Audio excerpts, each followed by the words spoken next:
Okay, here we are. The Leafs are back at it for Game 5. They're playing the Edmonton Oilers. The Leafs are at home. They're in blue. Edmonton's in white. We got Matthews versus McDavid. Let's get right to it, shall we? It is the same lineup that the Leafs beat the Jets with. So we're going with 11 forwards, 7D. Hopefully Letton gets more ice time this game. Let's get right to the first period. About 2.5 minutes in, it's nice to see Letton in. He has a good defensive play at the blue line. That's what I want to see from him. I want him to see more minutes. I want him to see him get more comfortable with the Leafs. That means letting it in more, maybe a little bit less Bogosian. Other than that, all the other D looked really good again. I love Hall. Right now, I love Hall. Maybe I have a little bit of anger still towards him from the playoffs last year and him deciding to make the change and leave Martin Marincin all by himself. But he's been playing well the last few games. Anyway, first period carries out, and the best chance is the Leafs at the 6-minute mark. Hyman throws the puck on, and I think it's Jason Spezza. He just tips it high. So a nice little low shot. Jason Spezza just tips it high. And this is followed by Riley jumping up with Marner and Matthews. They're all three are driving. Drop pass again. Riley is then stopped. And then who is it? Of course, it's Connor McDavid. Connor McDavid goes the other way, uses his speed. Nicely defended, though, by Jake Muzzin. Yes, you can see in this picture, McDavid gets by him, but Muzzin is able to knock the puck loose. Whew, this is, in my head, I was like, this is going to be fun. It's McDavid versus Matthews. We're going to see it, 9 times this year? Why not? You never know what's going to happen. Chances and chances. Though, throughout this game, you got a few times like this where it was back and forth, or at times there was a lot of pressure for one team. But overall, it didn't feel like there was a lot of high danger chances, high scoring chances. There was a lot of wait. Yeah, there was puck protection for like 2 minutes in the offensive zone, but not much was happening. Now, Koskinen and Anderson both played well. They both had to make key saves, but at times, this game felt really boring. It was just, it went through stretches of 6-7 minutes of not much happening, then a little spurt, and then boring again. Anyway, as we carry through the first period, Edmonton, they score the first goal off an unlucky bounce. So the puck gets to the front of the net. I forget who it was, maybe Yamamoto behind net, throws it out front. And at first look, I thought Draisaitl potted the loose puck in, but he looked surprised that it went in. And on closer look, when they played the replay, you actually see VC trying to clear the puck.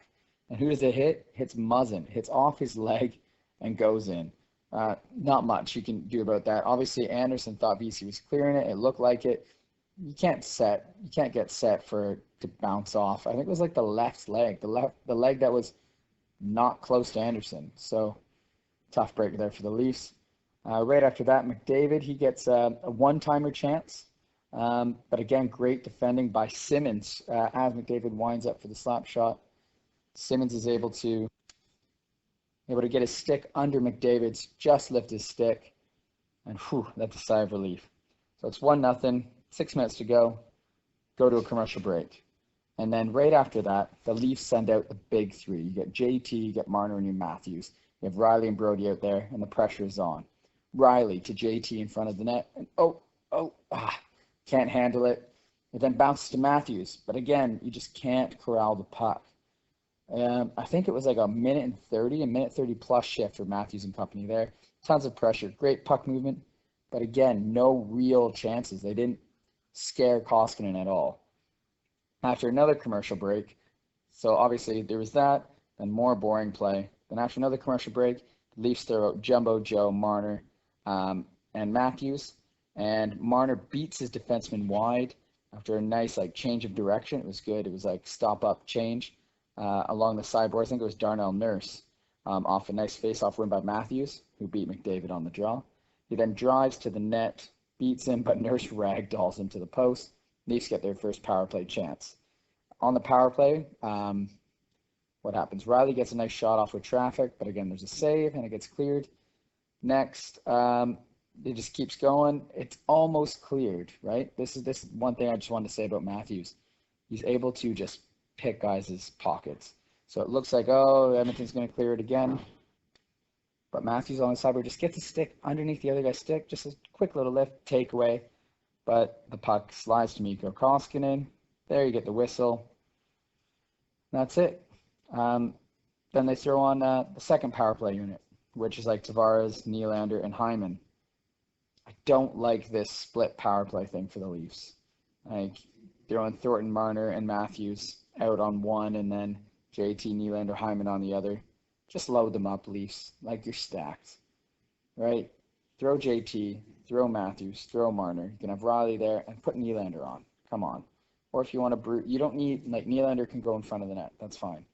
You have your diamond, like you have your triangle up top. You got Riley, Matthews, Marner. Throw Nylander. Nylander scores down low. Put him out there with Tavares. Let him cause a ruckus. If not, throw Hyman in there to be an absolute dickhead, really. What I did like, though, is when the second unit came out, Lettinen was the QB for that power play. Give him the chance. The man did fine with the Leafs. Even at one point, well, if the Leafs could pick up an outlet pass, basically. Goes past, I forget who it was. Obviously, they missed it. But Lettinen showed some speed as he just went after the puck. He stopped Edmonton from clearing it. Looks like he's gaining a little bit of confidence, maybe. Yeah. More ice time does help. Again, you remember he was playing in the KHL. He was playing on the bigger ice. It's a new team. Power play continues. Spezza with the shot and ends up stuck in an Oilers sock in by his skate. So it went up to his skate, stuck in his sock. Don't think I've ever seen that. Teams trade chances then. It's still 1-0 Oilers, and that's the end of the first.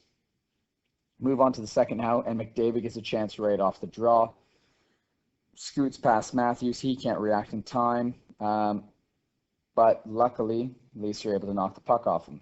Then just cautious play for both teams, basically.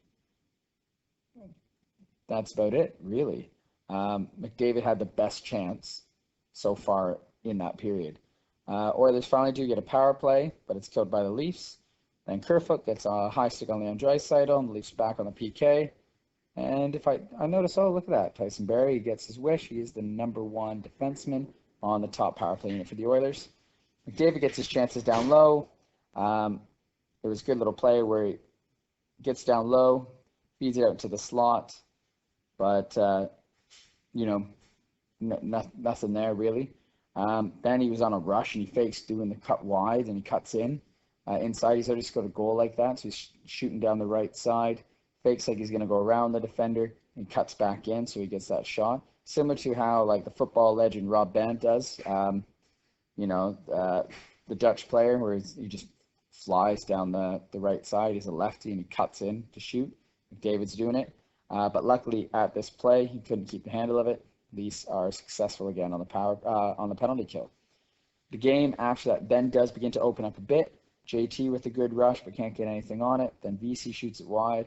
Then Brody puts one through Koskinen. You see it squeak through, but just goes wide. Lots of pressure, and the Oilers take a penalty after they finally get possession. It was an onslaught. The Leafs should have scored there. So Leafs are off to the power play. On this, Simmons hit the post on a rising shot as it passes through Mitchell Marner, who drives the net. So close, Wayne. Then JT gets a one-timer save. Then Marner gets a rebound. And Nylander to Matthews, who fans on it. And then the same play again, where Nylander just a nice little sauce over the defender. But Koskinen, a great glove save. So much pressure, but the Leafs just can't do it. And then right at the end of the power play, McDavid gets out of the box, beats Hall easily, but stumbles a bit, like he toe-picked. Whew.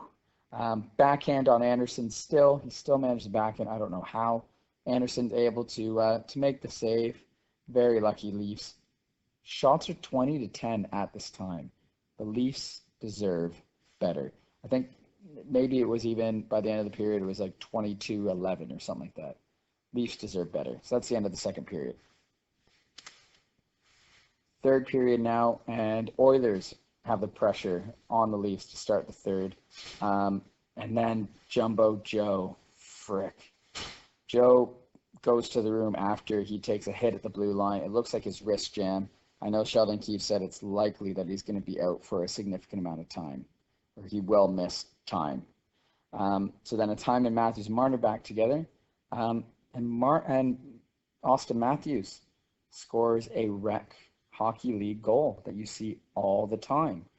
Usually you see it, you're on the goal line, the goalie's off his post, you just fire it at him, hits off the outside of his pad or the inside of the pad and goes in. Austin Matthews does it here. It was great. And Matthews makes it 1-1. Brilliant. And then Muzzin takes an unlucky penalty, which I think they called it a trip, but it wasn't even his trip. It wasn't his stick.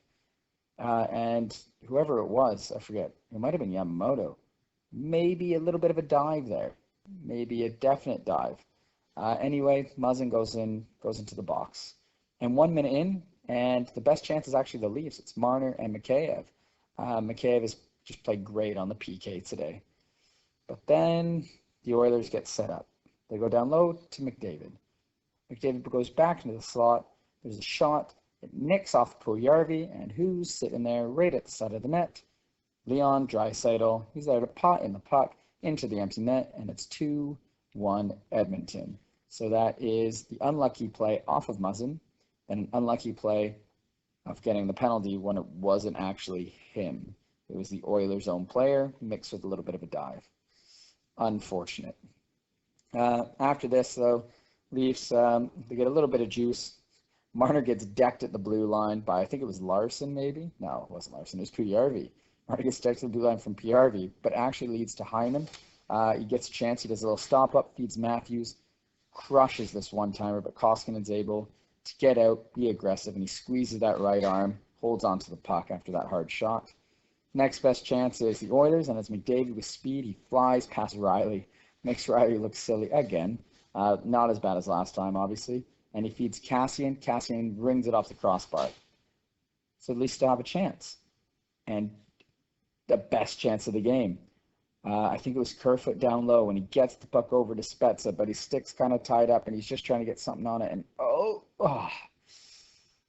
he puts it wide, a wide open net, and he taps it wide with 1:40 left.